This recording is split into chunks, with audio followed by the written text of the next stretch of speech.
السلام عليكم ورحمة الله وبركاته. أهلا بكم طلاب الصف الأول الإعدادي، والنهاردة هنشرح الجزء الثاني في الدرس الثاني في التاريخ بعنوان عصر الدولة القديمة.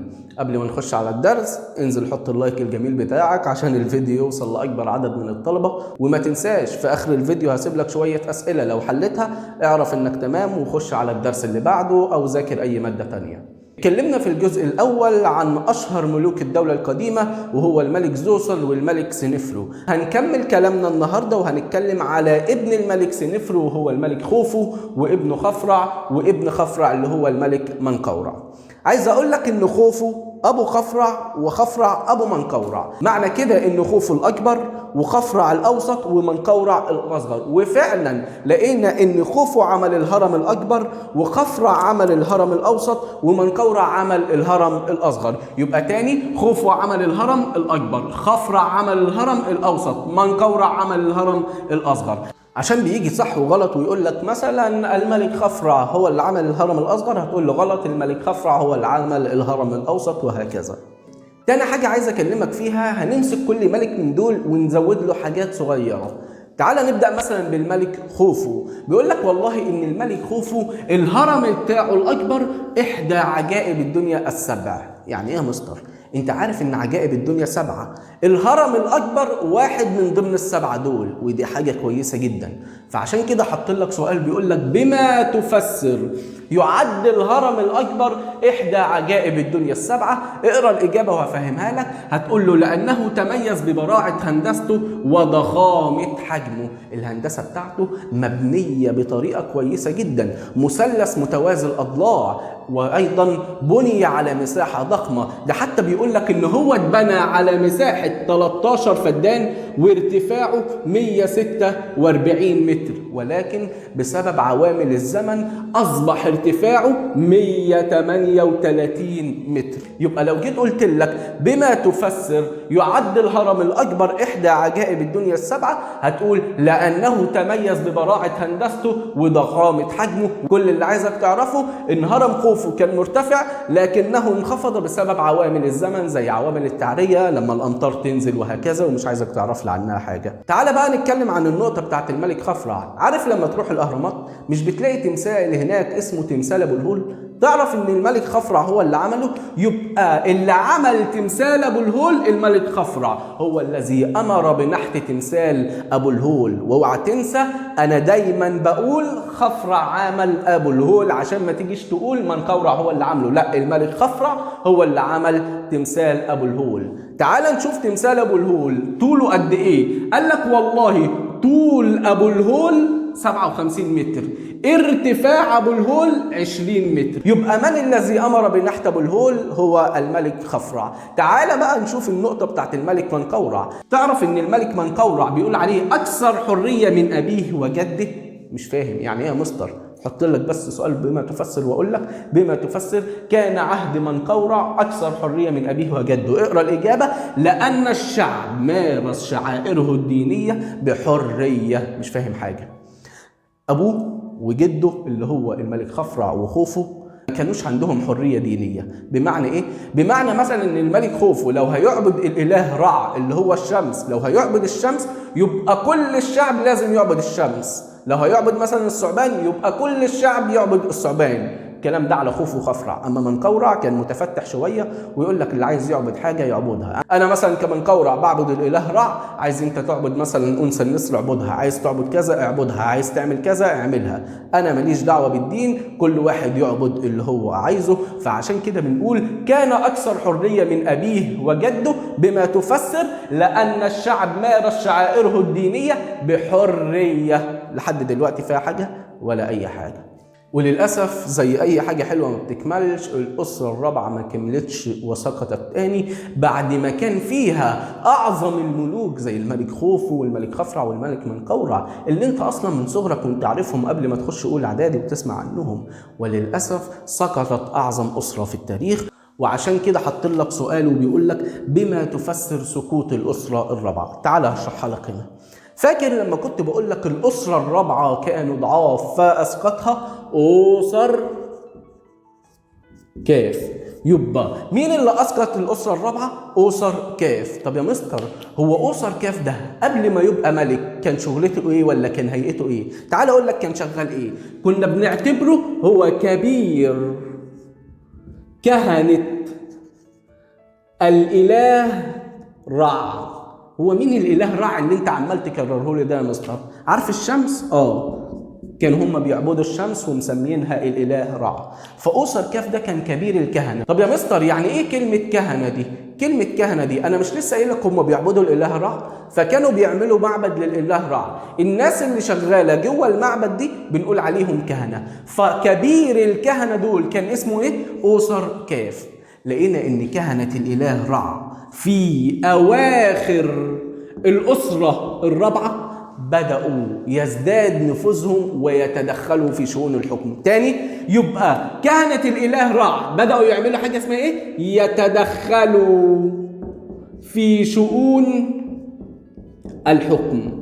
هم مثلا اللي يحطوا الوزير ده، هم اللي يشيلوا ده من الحكم، هم اللي يحطوا ده. يبقى كهنة الإله رع زادوا نفوذهم وتدخلوا في شؤون الحكم وقدروا يسقطوا الأسرة الرابعة. ومين اللي هيتولى؟ أكيد كبير كهنة الإله رع وهو الملك أوسر كاف. تاني، يبقى ازاي هيتم سقوط الأسرة الرابعة؟ قال لك والله بسبب ازدياد نفوذ كهنة الإله رع. كهنة الإله رع زاد نفوذهم في أواخر الأسرة الرابعة، فبدأوا يتدخلون في شؤون الحكم حيث استطاعوا إسقاط الأسرة الرابعة، وتولى كبيرهم أوسر كاف الحكم. وعشان أقول لك ازداد نفوذهم في مدينة هليوبوليس اللي هي عين شمس دلوقتي. طب ما تيجي نتكلم عن الملك أوسر كاف. قلت لك شغلته كانت ايه قبل ما يبقى ملك؟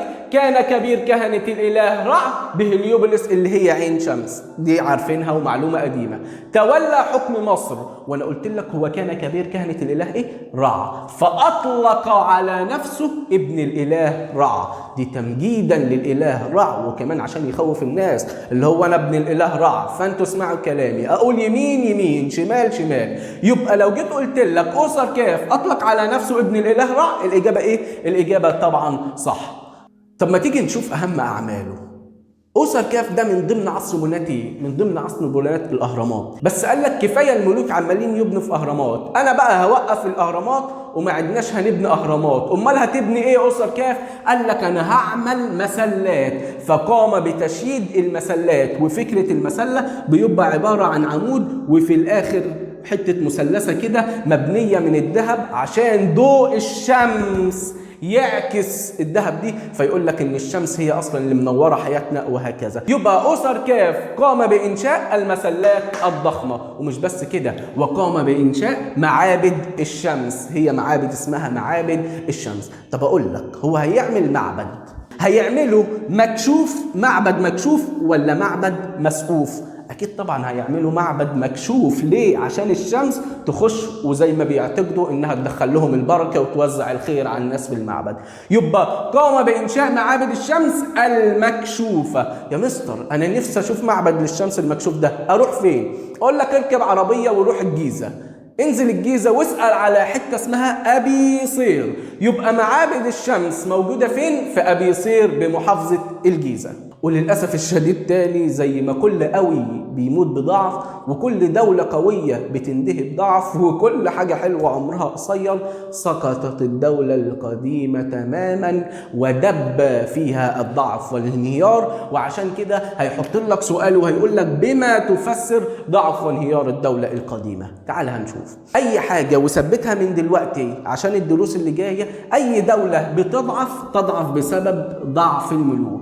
الملك ضعيف فأكيد الدولة هتبقى ضعيف. عارف لو الملك قوي أكيد الدولة بتاعته هتبقى قوية. يبقى الدولة القديمة ضعفت ليه؟ بسبب ضعف هيبة الملوك. رقم 2 في أسباب الضعف ازدياد نفوذ حكام الأقاليم. مين حكام الأقاليم دول يا مستر؟ أنا قلت لك أصلا إن مصر مقسمة إلى 42 إقليم زيها زي المحافظات دلوقتي، على كل إقليم حاكم.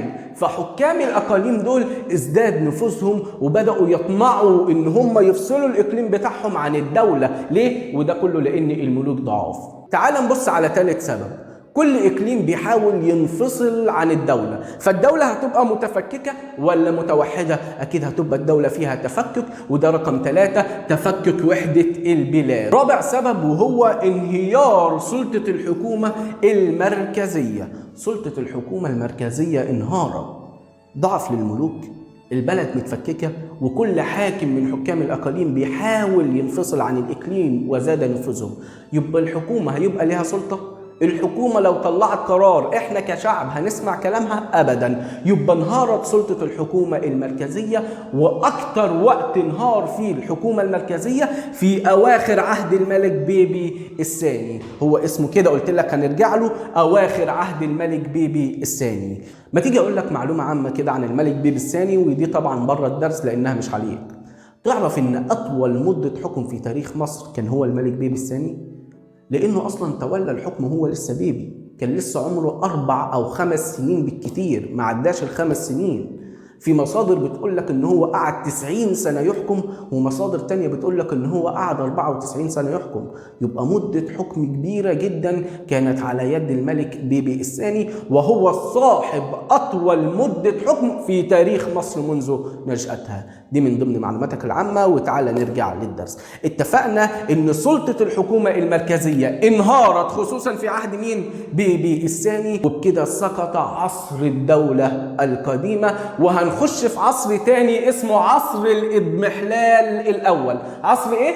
الإضمحلال. يا مستر يعني إيه كلمة الإضمحلال؟ كلمة الإضمحلال يعني الضعف، عصر الضعف الأول. يعني عايز يكلمك عن مرحلة مصر مرت بيها بضعف بعد ما كانت من أقوى الدول. تعال نتكلم عن عصر الإضمحلال الأول. يا مستر عصر الدولة القديمة كان واخد من الأسرة كام لكام لو تفتكر؟ من 3 ل6.